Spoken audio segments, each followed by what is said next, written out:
कि बोले थे घोड़बंदर के जंगल में लेके जाके काट के पेट्रोल डाल के जला देंगे। इसके लिए मैं उधर से भाग गई। आप कह रहे थे कि इनका एफआईआर बड़ी आसानी से नहीं लिखा गया, आपको कई फोन वगैरह करवाने पड़े। उनसे के जो अध्यक्ष संदीप राणे साहब, उन्होंने मेरे को बहुत अच्छा सपोर्ट किया। उसके बाद में वासुदेव नार्वेकर जो राज्य सचिव है मनसे के, उन्होंने अच्छा सपोर्ट किया। उसके बाद में वैशाली ताई एरवणकर करके है विधानसभा संगठक है, उन्होंने अच्छा सपोर्ट किया। हेमंत साहब है, उसके बाद में रानवडे साहब है, इन्होंने मुझे बहुत अच्छा सपोर्ट किया। उनको जब भी मैंने फोन लगाया, दादा उनको बोला कि दादा ऐसा ऐसा है कि ये एफआईआर नहीं ले रहा है, तो फिर उसके लिए क्या प्रोसीजर करना पड़ेगा। तो उन्होंने उनको सीधा डायरेक्टली बोला कि अगर ये इसके ऊपर अत्याचार हो रहा है, आप एफआईआर नहीं ले रहे, तो हम वहां पे आए क्या। तो उन्होंने एक ही बात बोला कि नहीं नहीं, आप आना नहीं, मैं आपका एफआईआर कर दूंगा। उम्मीद है कि मीरा भाईंदर वसई विरार के सीपी मधुकर पांडे जी और मीरा भाईंदर जोन 1 के डीसीपी जयंत वजबले जी इस पे जरूर संज्ञान लेंगे और इस पीड़ित महिला को न्याय जरूर दिलाएंगे। जय हिंद दोस्तों, मैं हूं आफ्ताब खान और आप देख रहे हैं सिटी हेडलाइंस न्यूज। दोस्तों, मेरे साथ सुरुचि हैं। सुरुचि जी, आपके साथ क्या घटना घटी, किस परिस्थिति में आप पुलिस स्टेशन पहुंची, इन भाई साहब के पास पहुंची, क्या हुआ था, पूरी डिटेल में बताएं। मेरे को मतलब राई से मतलब ये राहुल आनंद चौहान और 3 लेडीज ने उठाया था और फिर नवघर रोड पे लेके गए थे और उधर मेरे को बंद करके रखा था। फिर मेरे को मारपीट करते थे, गालियां गलौज करते थे और अश्लील भाषा में बोलते थे, गंदी गंदी गालियां देते थे, मारते थे, पट्टे से मारते थे, वो कंघी से मारते थे, छुरी दिखाते थे, चाकू दिखाते थे। वो कहाँ आपको कहाँ रखा था उन्होंने? नवघर में आपको कहाँ रखा था और क्यों लेके गए थे? मेरे को नवघर में साई पार्क में 3रे माले पे उनके घर पे रखा था, राहुल चौहान के घर पे रखा था और मेरे को बाहर निकलने नहीं देते और बाहर निकलती तो भी कपड़ा बांध के मुंह में निकलने के लिए बोलते थे। उनके घर में और कोई नहीं था? उनकी बीवी थी, लड़की थी और वो थे 3 जनी थे। लेकिन वो गालियां बहुत देते थे, मारते भी बहुत थे और गंदा गंदा गाली देते थे बहुत। फिर आपने क्या किया? मैं फिर एक दिन मेरे को वो लड़की को मैं लेके गई गार्डन में, तभी मैं भाग गई उधर से, क्योंकि मेरा मर्डर करने वाले थे वो लोग। कि बोले थे घोड़बंदर के जंगल में लेके जाके काट के पेट्रोल डाल के जला देंगे। इसके लिए मैं उधर से भाग गई और मैं मेरी फ्रेंड के इधर गई। फिर ये जो राहुल है, हाँ, ये राहुल आपको आपके घर से या कहाँ से किडनैप करके क्यों लेके गया था? उसकी वजह क्या थी? पूरी बात बताइए। पैसा देने का था, वो पैसा मैंने दे दिया था उनको। फिर भी कितना पैसा देने का? उनको 4.5 लाख बोल रहे थे वो, और मेरा एटीएम भी उनके पास है, मोबाइल भी उनके पास है, पासबुक चेकबुक सब उनके पास है। आपका एटीएम क्यों है उनके पास? वो मैं पैसा उनको मतलब एटीएम मैंने बंद किया था ना, इसके लिए वो एटीएम मेरा बैंक से वो मेरा जुना वाला एटीएम बंद करके दूसरा एटीएम लेके गए। उसका पासवर्ड भी मेरे को मालूम नहीं है। बोले किसी को लड़के को नहीं मिलने का, गाँव में नहीं जाने का। मेरे ननद के मिस्टर भी ऑफ हो गए, तभी भी मैंने बोला मेरे को जाने का, बोले नहीं जाने का, किधर भी नहीं जाने का, इधर ही रहने का, इधर ही मरने का। ऐसा करते थे। आपको कौन सा पैसा उनको देना था? आपने तो कहा कि जब उनको 4.5 लाख रुपए देना था। अभी मैं डर गई थी, इसके लिए दे रही थी मैं उनको पैसा। मैं डर गई थी इसके लिए, मैं अभी मेरे को पैसा नहीं देने का, क्योंकि 7,80,000 उनको देके हो गया है मेरा। अभी मेरे को पैसा नहीं देने का है। पूरी बात बताइए, आपने कितना पैसा लिया था, कितना 4.5 वापस किया था? 4.5 लाख 4.5 लाख रुपया लिया था और 4.5 लाख उन्होंने ले लिया घर एवी डिपॉजिट पे करके।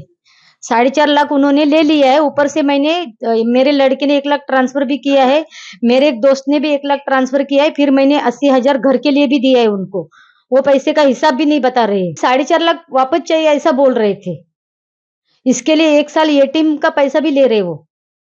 और अभी 4 महीने एटीएम दिसंबर में बंद किया था, तभी मेरे को ढूंढ के उन्होंने वापस एटीएम उनके पास नया लेके उनके पास रखा है। लेकिन वो जो आप बता रही हैं कि आपका जो पेंशन आता था 18,000 रुपया, हाँ। तो 1 साल तक 18,000 रुपया लिया। उनके पास ही है, अभी भी उनके पास ही एटीएम। मेरे लड़की का और लड़के का झूठा सिग्नेचर भी किया उन्होंने, वो रजिस्ट्रेशन के ऊपर जो मैंने उनको लिख के दी। क्या रजिस्ट्रेशन करके दिया? वो एटीएम का जबरदस्ती बोले कि अगर आप भाग गए तो पकड़े जाओगे, मारे जाओगे, मर्डर हो जाएगा आपका। इसके लिए रजिस्ट्रेशन में मेरी लड़की का, मेरे लड़के का झूठा सिग्नेचर कर दिया उन्होंने। उनका फोटो मतलब अंगूठा सब ये कर दिया उसने। हाँ, आप मतलब उन्होंने नहीं किया, उसने किया। नकली किया। हाँ, मेरे लड़का लड़की नहीं आए थे ना रजिस्ट्रेशन के टाइम पे। मैंने उसको इतना भी बोला, मैंने आपको रजिस्ट्रेशन करके दिया है ना, पैसा ले लो आप। लेकिन मेरे को छोड़ दो, लेकिन छोड़ा ही नहीं मेरे को, और मारता था, दोनों तीनों टाइम मारता था। जैसे आता था ये ऐसा मुँह किया गया, ऐसा ताली मतलब डराने के लिए बहुत, ये इधर कान के नीचे मारता था, बहुत ये कान से पानी अलग आने लगा है। पट्टे से पैर पे मारता था, हाथ पे मारता था। 2 बार वो हीटर के शॉक के लिए भी डरा दिया उन्होंने कि शॉक, इसका शॉक मालूम है क्या, कैसा लगेगा, झटका चाहिए क्या, बहुत मतलब डरा के रखा था। पुलिस स्टेशन पे जब आप गई तो आपका पुलिस स्टेशन में कंप्लेन लिखा गया? मनसे का जब भी ये आया ना, फोन आया ना, तभी लिखा। मतलब आप ऐसे गई, पहले गई तो आपका कंप्लेन नहीं लिखाया गया, जब भी किसी पॉलिटिकल हाँ, लीडर का फोन आया तब? हाँ, तभी लिखा। हाँ, पहले बोले कि आपको तो कुछ लगा ही नहीं है, कुछ नहीं हुआ है, तो आप कैसे बोल रहे हो ऐसे कि आपके साथ ये सब हुआ है? आपको मतलब ऐसा घर में रखते थे, फिर खुला रखते थे, फिर किडनैपिंग कैसा बोल रहे हो आप? मैं बोली जिसके साथ जिसके साथ होता है उसको ही पता चलता है ना। अगर मैं उधर से भागती नहीं तो आपको पता ही नहीं चलता था। फिर मैं उधर से भागी, मतलब ऐसा भागी कि मेरे को मतलब जान बचाने का था, इसके लिए मैं भागी, क्योंकि वो मारते तो किसको नहीं पता चलता था ना, वो लोग मार देते तो। दूसरी बात ऐसा है कि ये आज ये औरत के साथ में उसने किया है, आगे भी और औरतों के साथ में ये करेगा। ये नहीं होवे, उसको कड़ी सजा लगावे, और ये सब उसके साथ में कोई भी औरत के साथ में वो ना करे ना, ये हमारी इच्छा है। जिस धारा के तहत पुलिस ने मामला दर्ज किया है उससे आप संतुष्ट हैं? हम लोग संतुष्ट नहीं है, क्योंकि जो बातें पुलिस ने हम लोग से लिखवाई है, जो इनका जो इनसे जो लिया है एविडेंस, जो लिया है, वो एविडेंस के हिसाब से उन्होंने कुछ भी कलम उसके ऊपर मतलब डाला नहीं है। ये जो इन्होंने जो कलम डाला है ना, वो बेलेबल ऑफेंस डाला है। अगर ये जो बात है, ये इनके साथ में अत्याचार हुआ है, इनके साथ में अश्लीलता हुई है, इनके साथ में बोलते ना कि बहुत गंदा काम किया है वो लड़के ने, राहुल अनंत चव्हाण या मुलाने असं कृत्य केलं यांच्यासोबत की यांना घरी ठेवून असं त्याने दर्शवलं की मी यांना पोसतोय, यांना पाळतोय, पण ती त्याने जी भाषा वापरली, ही माझी कुत्री आहे, ही रंडी आहे, ही घरात ठेवलेली रांड आहे, या भाषेत त्याने जी वार्ता केली ना, ही वार्ता ही कुठल्याही बाईसोबत आणि कुठलाही मराठी माणूस कुठल्याही माणसासोबत करू शकत नाही. आणि दुसरी गोष्ट, ज्याने व्याजावर पैसे दिलेत, पण त्याला एवढा अधिकार नाही की कोणाला किडनॅप करायचा, कोणाला मारायचा, कोणाला पट्ट्याने धुवायचं आणि त्याच्यानंतर बायकांना सांगून त्यांच्यासोबत कृत्य करणं, बँकेमध्ये जाऊन त्यांच्या खोट्या सह्या करणं, त्यांच्यामध्ये माणूस पाठवणं. आणि बँकेतला माणूस सुद्धा यांचा मिळालेला आहे की या गेल्यानंतर बँकेतला माणूस त्यांना टिप देतो की ही बाई इथे इथे आलेली आहे, मग 4 बायका येतात, त्यांना घेऊन जातात.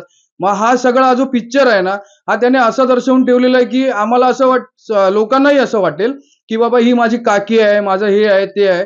पण हे काकी नाही, हे त्याने खूप घाणेरडं कृत्य केलेलं आहे. आणि एखाद्या बाईला जेव्हा आपण खाली जातो बिल्डिंगमध्ये, तेव्हा आजूबाजूची लोक विचारतात की बाबा हे कोण आहे, घरामध्ये काय आहे, तर आजूबाजूची लोक पण त्याला घाबरतात आणि यांच्या तोंडावरती तो मास्क लावून घेऊन जातो. मग याला काय समजावं? आणि यालाही पोलीस अजूनपर्यंत अरेस्ट करत नाही. आजचा 10वा दिवस झाला. और मेरा मतलब मेरे को, मैं उधर से भागने के बाद मेरे लड़के के घर पे गया, बोला कि 10 तोले का चेन लेके गई है। मेरे भांजे के घर पे गया, 10 तोले का चेन लेके भागी है। मतलब सब जगह पे इसने मेरा बदनामी ही किया। दुसरी गोष्ट म्हणजे अशी आहे की एखाद्या मुलीला आपण कपडे काढून नागडं करणं, पोलीस स्टेशनमध्ये जाणं, तुझ्या मुलीला मी नागडं करीन, पोलीस स्टेशनमध्ये जाईन, तुझ्या मुलीचे फोटो व्हायरल करीन, तिला धंद्याला लावीन, ही त्याने पहिली भाषा वापरली. दुसरी भाषा, यांच्या घरात जेव्हा मुलाला त्याने धमकी दिली, तेव्हा त्याने एवढं सांगितलं की तुझ्या बायकोला मी बिल्डिंगमध्ये खाली आणीन, तिचे कपडे घालीन आणि तिला धंद्याला लावीन. म्हणजे हा एवढा मोठा शाणा लागून गेला की लोकांच्या बायकांना नागडा करणारा, आणि हा मीरा भाईंदरमध्ये असून याला पोलीस त्याच्यावरती कारवाई करू शकत नाही. म्हणजे हा केवढा मोठा शाणा आहे, हे सगळ्या लोकांना माहिती पडलं पाहिजे. आज मी काकींना मदत केली आहे. आमचं बालपण गेलंय भाईंदरमध्ये, माझं शिक्षण पण अभिनवमध्ये गेलेलं आहे, आणि माझी सेवा ही मी जी केलेली आहे, की जे देवाने आशीर्वादाप्रमाणे, की एखाद्या बाईबरोबर आज अन्याय झालेला आहे, एखाद्या बाईबरोबर गुन्हा घडलेला आहे, की पुढच्या कुठल्याही महिलेवरती अत्याचार होऊ नये, गुन्हा होऊ नये, त्याच्यासाठी मी यांना मदत केली. आणि त्याच्यासाठी पोलिसांकडून मला सपोर्ट मिळत नाहीये. मी पोलिसांना फोन करतो तर पोलीस मला सांगतात मी त्याला अटक करणार. म्हणजे या भाषेचं उत्तर काय? मेरे लड़के को भी धमकी दिया था कि उसका हाथ पैर तोड़ के रास्ते पे भीख मांगने को बिठाएगा। इसके लिए मैं डर के मारे उधर रहती थी। और लड़की को बोला था कि धंधे पे लगाएगा, उसका वीडियो वायरल करेगा, ऐसा बोला था। इसके लिए मैं उतना मतलब मारपीट खा रही थी उधर। भांजे को भी बोला था कि उसका भी नहीं तो मर्डर करेगा, तीनों का भी आप भाग गए तो मैं कैसे भागू उधर से।